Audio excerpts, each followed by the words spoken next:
You are listening to Leading the Factory Forward with your host, Lynn Friest.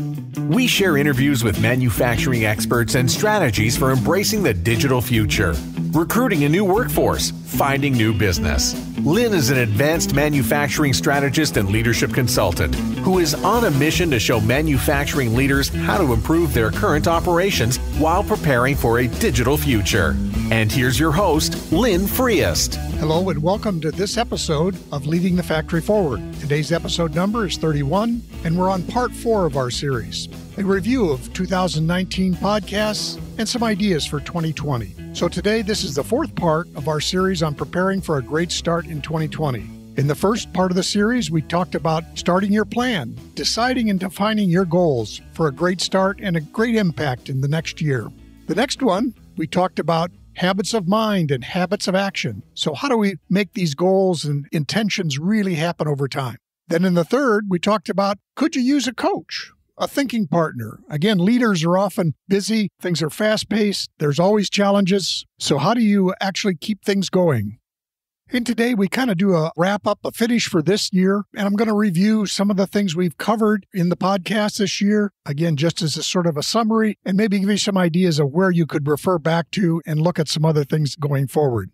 So, we started early with a variety of different subjects. I talked about how to find your great work. Again, we've touched on that subject, and it's always worthwhile to come back to it again. Talked about the 7 ways of manufacturing. Again, very tactical thing. How do you go out and look for spots where you're just losing time and effort and energy in your manufacturing? We talked about how you as a leader step away from the day-to-day and be able to get those market ideas, product ideas. So how do you help other people run part of your business? Then I brought in a book called The First 20 Hours. Okay, how do you go about building new skills, especially as we consider things like technology or even leadership skills? Then I shared with you 5 books that helped me in forming my thinking around leadership and work and just how I go about my life. Then we talked with a colleague, Kurt Burnett, about the future of manufacturing and technology, what's coming at us, and how do we start thinking about it. And then finally, in that earlier set of episodes, I shared 3 ideas for finding and developing talent. Now, that's an ongoing issue that we're going to spend more time with as we go into 2020. Then I started with doing series, as I thought it would be better if I did a series of podcasts on a particular subject that would allow us to go a little deeper and cover a little more ground on those topics. The first one was around emotional intelligence, the domains of knowing yourself, being able to moderate your actions or control your actions. Then how do you know others? And then finally, how do you work with other people? So again, it was a 4-part series, and we will revisit those ideas again, tying those ideas back into leadership in manufacturing. Then it went on to another broad skill that all leaders need, but certainly in manufacturing, and that's around conversations. How do you have conversations in general that are useful and effective? How do you handle difficult conversations? Then it went on to talk about, okay, how do you hold that group conversation, have an effective meeting? And then finally, as sort of a interesting add-on to that is 10 Powerful Things to Say to Your Kids by Paul Axtell. Again, while this was, I think, a really impactful book for me on how to literally talk with your children, the same principles apply in your work with anybody. Following that series, we did a piece around Industry 4.0. What is it, and how do we need to adjust? And then I talked about some things about new leadership skills. Many leadership skills have been true for 1,000 years, but there are some new ones that we probably need to pay attention to as we start working more and more with technology. I wrapped up that episode with a thing around managing change. Again, as we move forward, change is not only going to be a constant, but disruptive change will be common. So we'll have to, work on that. From there, took another step as to what are we going to do about changing our mindset from maybe just focusing on our manufacturing, our factory, but how do we start thinking like a lean startup? Such ideas as what's your value proposition? Now, that's not only true for a business owner, but it can also be true for a manufacturing leader, really thinking about what's your value proposition to your organization. Then again, from the lean startup process, we talked about discovering customers. And that's probably, more important for business owners, but it's also useful for anybody in leadership positions to think about, well, who are the customers out there and how do we really connect with them and understand them? The last part of that series was, What's My Story Brand? Again, this is a book by Donald Miller, but it says, okay, I have skills, knowledge, I have products, I have services, but how do I frame those in the context of what my customer is really looking for and needs and wants? So how do we focus my story really on their story? Then we jumped into some more ideas around leadership. There was a section on finding the space to lead. Okay, I know I need to focus on some of these tasks. How do I literally find the space to lead? And in general, we talked about mindfulness and, how do you literally carve out small pieces or even larger pieces of time to pay attention and lead people. Then I talked about mini habits. Again, we keep kind of revisit some of these things because I truly believe these mini habits are the way to really get started in being different tomorrow than you are today. After that episode, we talked about focused work. What do we do during those pieces of time we carve out, and how do we make it most effective? How do we really turn off the distractions? And if we're going to carve out a piece of time to do deep work on a subject, how do we actually do that? Then the final podcast in that series was around a book by Brian Paul Buckley called The Elite Road Warrior. And he's done a wonderful job of how do you stay balanced in terms of body, mind, spirit, your mental state. How do you keep all that together when you're on this really disruptive activity of traveling? And some of us do more travel than others, but it's still, how do you keep your balance so that you're just as effective on the road as you are at home? And then our final series that we talked about earlier here for this year is deciding on what's your plan for 2020. What are the habits of mind and habits of action you need as far as putting those plans and goals and intentions into practice? And then talked about, could you use a coach?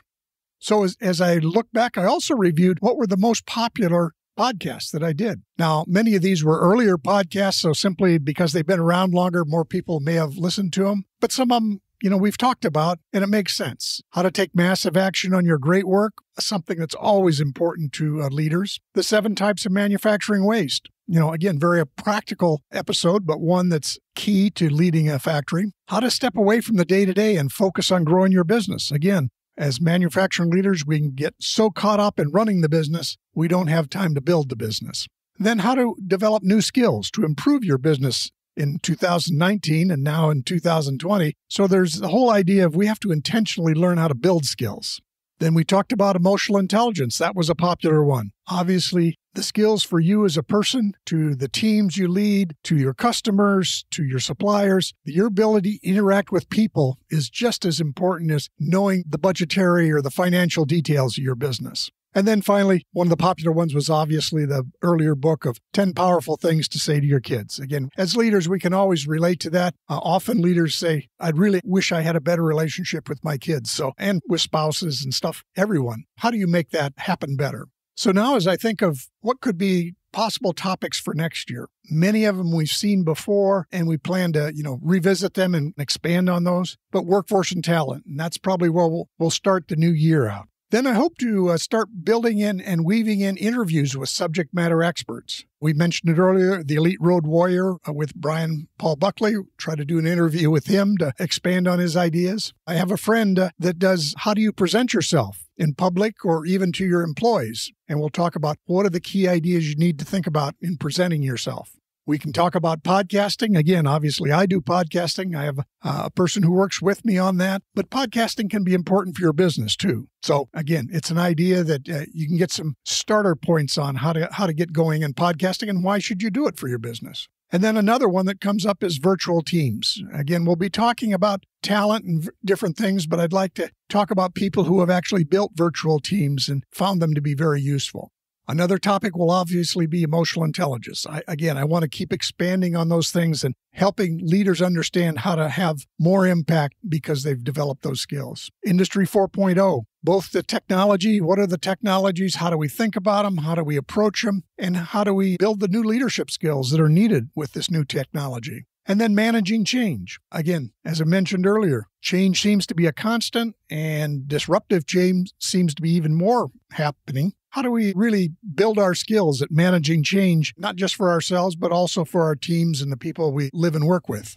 So having said that, those are my ideas, but I'd love to hear from you on what you'd like me to cover next year or who you'd like me to interview. So again, we'll use interviews to weave in to the topics. And again, many people are much smarter than I on these topics, so we want to try to share those with you. And then while I've alluded to it earlier, I want to revisit, the first series in the new year is going to be around workforce and talent. So I'm going to start off with a topic on the silver entrepreneur. How do you create the mindset? How do you create your value proposition? How do you build the skills needed to be a silver entrepreneur? And then how do you create an action plan to learn those skills? Again, some of this will be literally my journey, what I learned in the last 3-4 years of building my role as somebody who's got a silver entrepreneur or a second act or a second career, however you want to phrase it.